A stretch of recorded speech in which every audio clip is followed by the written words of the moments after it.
crisis in the Eurozone is just beginning. We'll see bailouts and temporary fixes presented as solutions over and over, but in the end, it will collapse. This collapse will not be constrained to the Eurozone, but will be part of a much larger systemic failure, a global economic collapse. Regardless of which country you live in, this is going to impact your life.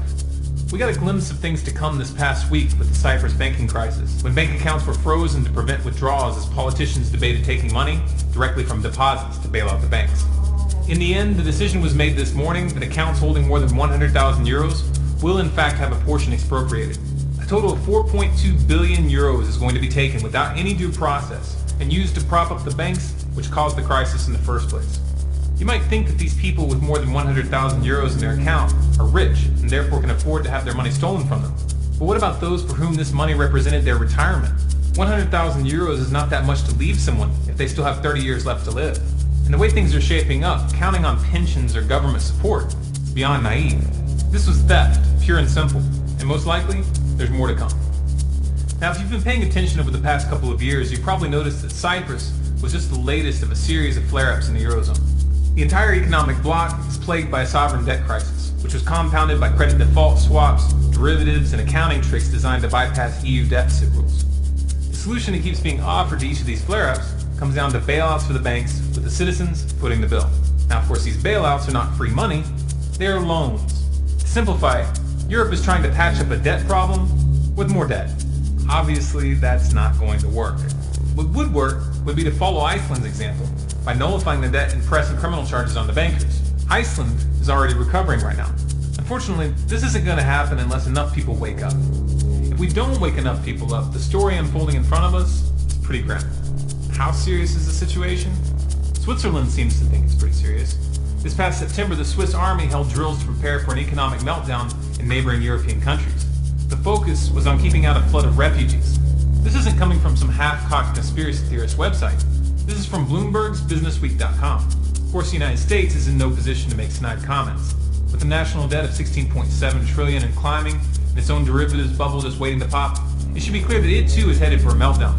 To see the evidence that the US government is actively preparing for such a meltdown, please watch our video entitled "The Government is Preparing for Collapse, and Not in a Nice Way." It's uncertain which one will go down first.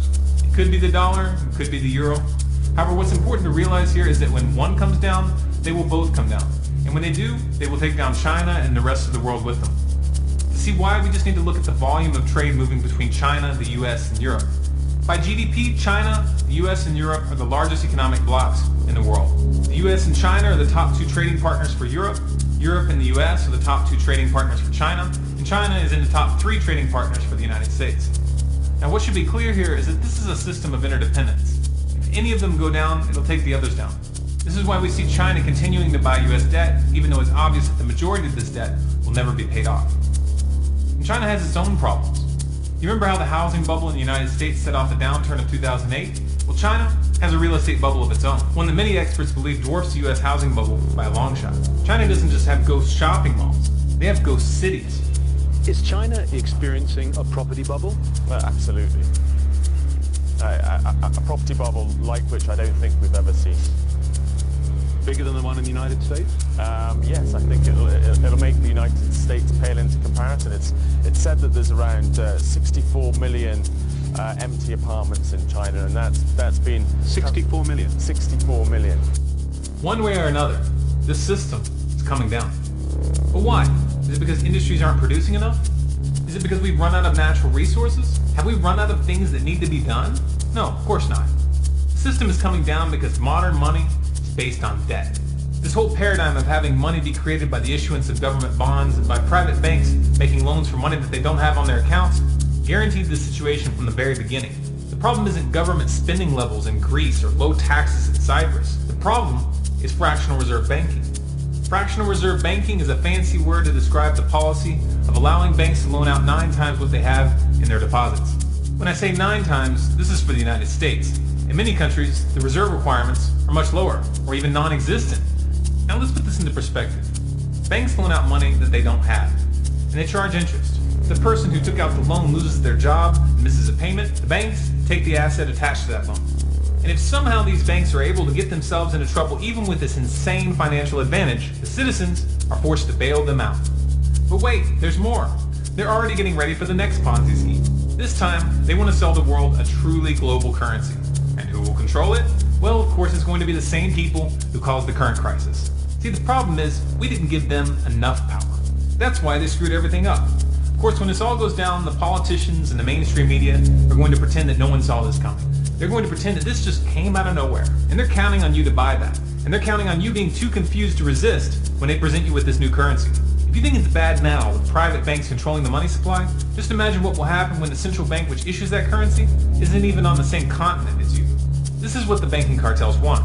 If they get their way, they will have every nation in the world on a single leash. They will have total control. This will not be democratic, there will be no accountability, and the citizens will have no recourse. In short, it will be a financial dictatorship. And over time, that will naturally translate into a dictatorship on every other level. That is, if the people go along with it. When this system comes down, we're going to have a choice. Either we break with this current monetary paradigm, or we go deeper into slavery. Some would say we don't have a chance in turning this around, but the reality is, it's the bankers who are going out on a limb here. This scheme has almost no chance of succeeding in the long run. Collapsing Eurozone should be taken as a hint in that regard. Over and over throughout history, madmen have attempted to take control of the world through military and financial moves. But in the end, they always fail, and it usually doesn't end well for them when the people finally rise up.